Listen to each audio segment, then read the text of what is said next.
ছানা বড়ি শুক্তনি, নামটা খুব অন্যরকম না? দেখতেও দেখো কত সুন্দর লাগছে। অ্যাকচুয়ালি শুক্তোটা কিন্তু সত্যিই একটু অন্যরকম খেতে। আমরা বাঙালিরা সাধারণত যেভাবে শুক্তো খেয়ে থাকি, হয়তো কিছু ইনগ্রেডিয়েন্টস সেম আছে, কিন্তু অনেকটাই আলাদা। আর এই ছানা বড়িটা এটাকে অনেক আলাদা করে দিয়েছে।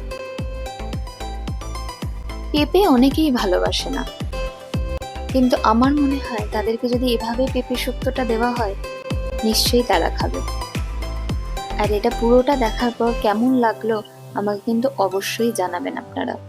আর বাড়িতেও বানাবেন, সবার কি মন্তব্য সেটাও আমাকে জানাবেন। চলো তাহলে দেখে নিই আজকে কিভাবে আমি এই জিনিসটাকে বানালাম।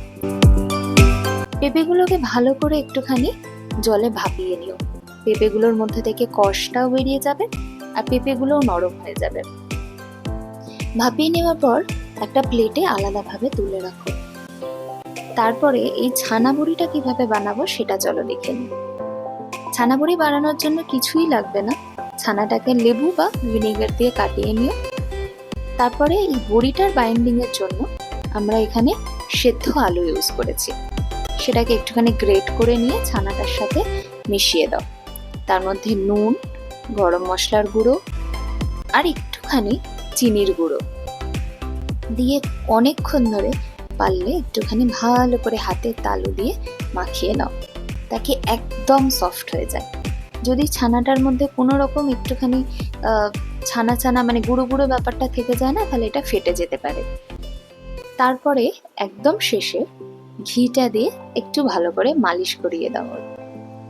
তারপরে হাতের তালুতেও একটুখানি ঘি লাগিয়ে নিয়ে ছানার কোফতা বা বড়ির শেপ দিয়ে এটাকে প্লেটের মধ্যে আলাদা করে সুন্দর করে সাজিয়ে রাখো। তারপর তো এটা দেখতেই বিশ্বাস করে এটা কাঁচা দেখতেও এত সুন্দর না, ভাজার আগে আমি শুধু এর দিকে তাকিয়েছিলাম। খুব ভাল লাগে আমার দেখতে এটা। আচ্ছা চলো রেসিপিতে ফেরা যাক।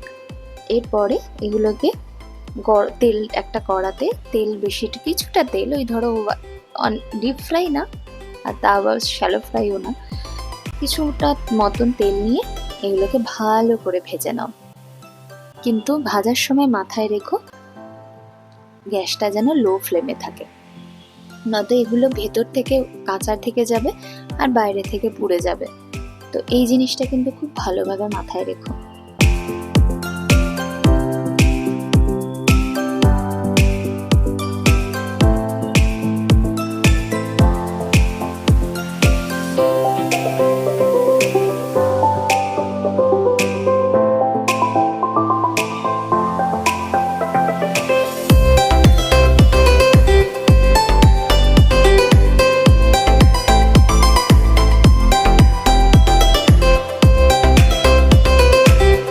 এক এক করে সব ছানার বড়িগুলোকে তেলের মধ্যে ভেজে নাও।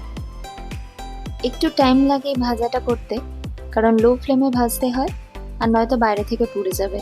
ঠিক এরকম লাল লাল করে কিন্তু ভেজে নিও, নয়তো ভালো লাগবে না। একটা বড়ির মতন একটা বাইরে থেকে কুড়মুড়ে একটা ব্যাপার যেন আসে। তো এই ক্রিস্পি ব্যাপারটা আনার জন্য একটু লো ফ্লেমে তোমাকে একটু ধৈর্য ধরে ভাজতেই হবে। সবটা যখন ভাজা হয়ে যাবে সেই তেলটা তোমরা ইউজ করতে পারো বা নতুন তেলও নিতে পারো। ভালো করে তেলটা গরম হয়ে এলে তার মধ্যে একটুখানি হলুদ দিয়ে দিও। হলুদের রংটা তাকে করলাতে আসে। তো ভালো করে এটা দেওয়ার পরে করলাগুলোকে আমরা লাল লাল করে ভেজে নেব। ভেজে এটাও তুলে রেখে দেবো।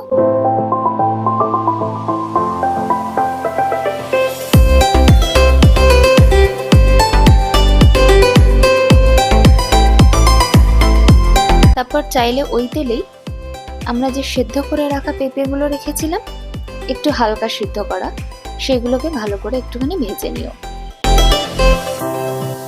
ভাজার পর একটা পেস্ট বানিয়ে নিও। সেটা হচ্ছে সাদা সর্ষে, কালো সর্ষে আর পোস্ত, কাঁচা লঙ্কা আর নুন সব দিয়ে শিলে একটুখানি ভালো করে বেটে নিও। সেটাও এই পেঁপেগুলো ভাজা হয়ে এলে সেটা দিয়ে দাও। তারপরে আমরা গ্রেভিটার জন্য একটুখানি দুধের মধ্যে একটু কর্নফ্লাওয়ার মিশিয়ে নেব, তাকে থিকনেসটা খুব ভালো আসে। ওটাও দিয়ে দেবো এবার।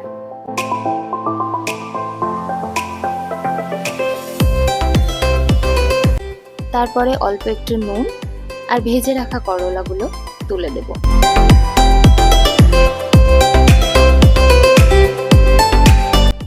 দেখো এখনই কালারটা কত সুন্দর লাগছে, ভারী সুন্দর লাগে। আর গন্ধ, ছানার বড়িটা যখন দেবে ঘিয়ের গন্ধে মমো করবে ঘরটা একেবারে।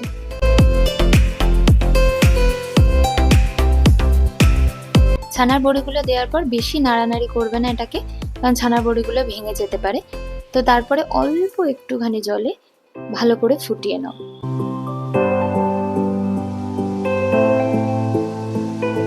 তারপর লাস্টে একটুখানি তোমরা যদি চাও একটুখানি চিনি দিয়ে দিতে পারো। আর তোমরা চাইলে এখনো তোমরা কিন্তু ঘি ইউজ করতে পারো, ওপর থেকে একটুখানি ঘি সার্ভ করে তারপরে তোমরা দিতে পারো।